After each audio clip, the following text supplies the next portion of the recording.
Bonjour et bienvenue à cette merveilleuse matinée de vendredi. Nous bénissons le Seigneur notre Dieu pour la grâce. Nous souhaitons à tous la bienvenue. Nous prions. Merci Saint-Esprit pour ta grâce, pour ta présence, parce que tu nous lèves ce matin de bon pied. Merci pour ton esprit que tu répands sur toute la terre, aussi loin que ces voix iront. Merci parce que les cœurs sont touchés, les âmes transformées, les vies bénies. Merci pour ta grâce qui nous aide ce matin à enseigner et les autres à écouter, être bénis au nom de Jésus-Christ. Amen. Ce matin, nous continuerons et parlerons de nos rapports avec les anges de Dieu. Est-ce que nous devons parler avec eux, vivre avec eux, manger avec eux, les prier, les adorer? Est-ce que nous devons... Quels sont nos rapports avec les anges de Dieu? Nous allons lire dans le livre de 1 Thessaloniciens chapitre 5 verset 10, 20. On a vu dans Hébreux 1, 14 que les anges de Dieu sont des esprits aux diverses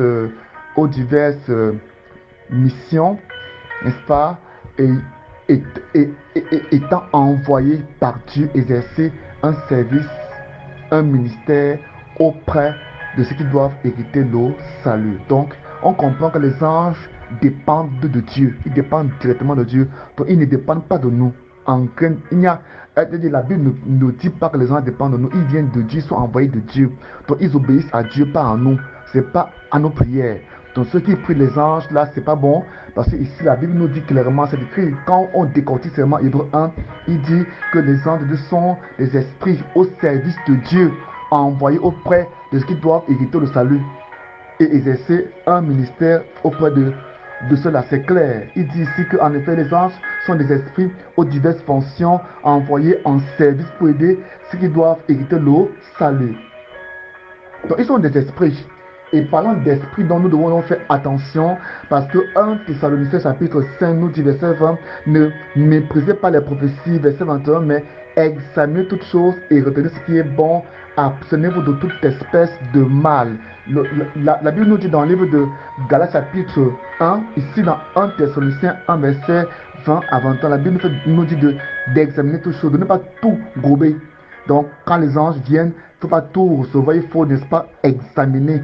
Parce qu'en cas de problème, c'est toi qui porteras la responsabilité devant Dieu. Tu ne vas pas dire, l'ange m'a dit ceci ou ça. Ça peut être un mauvais ange. Dans Galates chapitre 1, verset combien là? Verset 8, il dit, eh bien, si quelqu'un, même nous, même un ange du ciel, vous annonçait un message différent de celui que nous vous avons annoncé, qu'il soit maudit. Vous voyez que l'apôtre Paul dit que même les anges, là, quand ils viennent vous annoncer, vous devez faire très attention, vous devez prendre garde à vous, n'est-ce pas? Et s'ils annoncent un message différent, vous ne devez pas les recevoir. Vous pouvez même les chasser. Parce que quand ils viennent, n'est-ce pas, avec un autre message, ça veut dire que c'est un ange impur. Ce n'est pas un ange de Dieu. Ce n'est pas un ange du Père. Ce n'est pas un ange qui vient de Dieu. Il a revêtu les vêtements, n'est-ce pas, d'agneau, les vêtements de lumière pour venir te tromper dans Apocalypse 19, verset 10. Ici c'est un grand apôtre, hein, l'apôtre Jean, qui, après l'excellence des révélations que Dieu lui a montré au travers de l'ange qui est venu les lui révéler, la Bible nous fait comprendre que l'apôtre Jean, a failli adorer l'ange. Nous lisons dans Apocalypse 19, verset 10, il dit ceci. Il dit, alors, je me prosternais à ses pieds pour l'adorer, mais l'ange me dit, ne fais pas cela. Je suis ton compagnon de service et celui de tes frères qui sont attachés à la vérité dont Jésus est le témoin. Adore-le, car le témoignage rendu par Jésus est ce qui inspire la prophétie de ce livre. Vous voyez que l'ange ici montre qu'il est soumis à qui? À Jésus. Et qui vient, n'est-ce pas, rendre témoignage des paroles de qui? De Jésus. Et qui ne parle que de Jésus.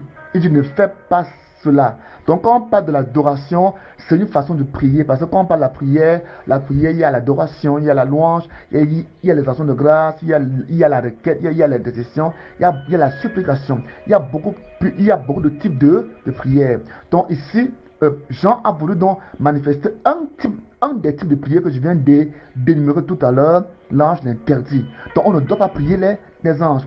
Et Jean a fait ça 2 fois. Bien que l'ange ici, l'ange de Dieu l'interdit au verset 19, verset 10, il dit, je me prosternais à ses pieds pour l'adorer. Donc pendant qu'il voulait dire l'adorer, l'ange dit, ne fais pas cela. Je suis ton compagnon de service. Je suis ton compagnon de service et celui de tes frères qui sont attachés à la vérité dont Jésus est le témoin. Adore Dieu. Voilà un vrai ange. Mais les anges que vous adorez là, ce ne sont pas les anges de Dieu. Ce ne sont pas les anges attachés à Dieu. Les anges que vous priez là, ne sont pas les anges attachés à Dieu. Les anges que beaucoup ont même les noms des anges. On ne trouve pas ce nom dans la Bible.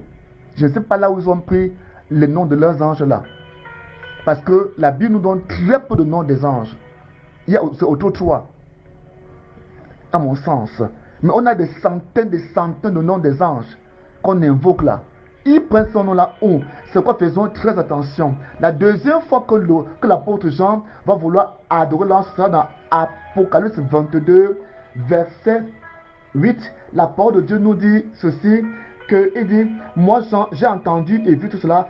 Après avoir vu et entendu ces choses, je me prosternais à ses pieds pour l'adorer. L'ange qui me les avait montrés et j'allais l'adorer. Verset 9, il me dit non, ne fais pas cela.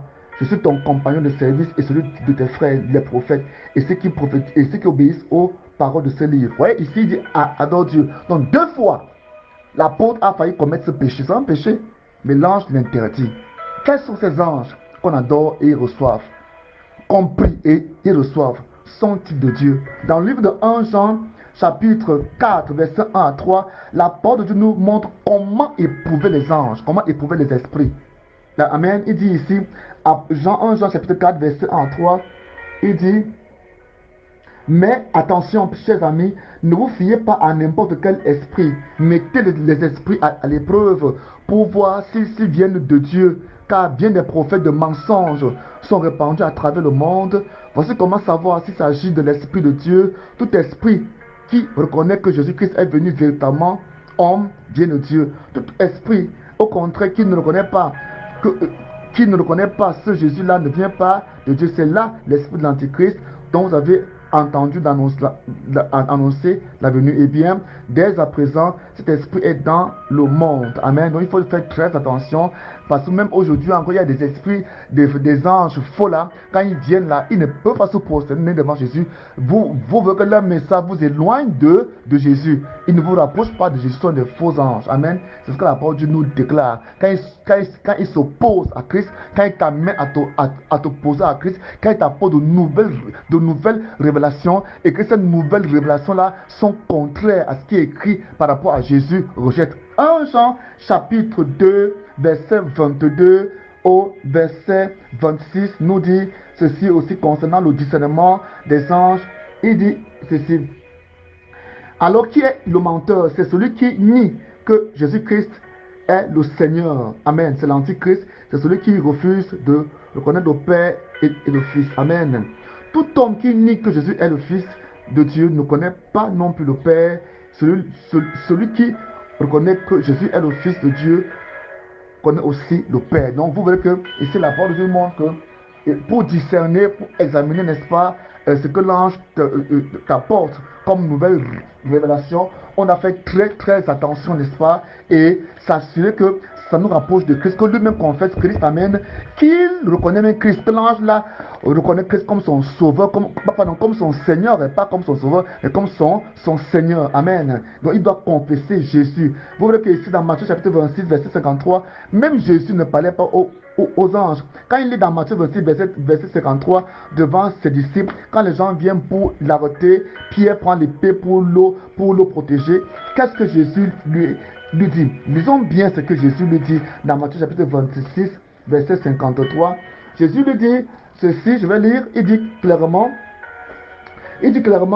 ceci: penses-tu donc que je ne pourrais pas faire appel à mon Père, et à l'instant même il enverrait des dizaines de milliers d'anges à mon secours? Vous voyez ici que Jésus-Christ nous montre que il ne parle pas aux anges, mais il fait appel au Père. et envoie les anges à son secours. Ce n'est pas lui qui appelle le secours des anges dans sa vie. Donc, on n'a aucun rapport avec les anges. Les anges, les rapports qu'on a avec les anges sont des rapports de transmission. Ils peuvent venir pour te transmettre, pour te donner, n'est-ce pas, des messages. Ils peuvent venir communiquer avec toi pour donner des directives. Ils peuvent venir, n'est-ce pas, agir dans ta vie, mais pas transformer le message que tu as reçu de manière à t'opposer à Christ. Que Dieu te bénisse au nom de Jésus-Christ de Nazareth. Mon contact c'est le plus 237 37 6 95 66 15 25. Soyez bénis.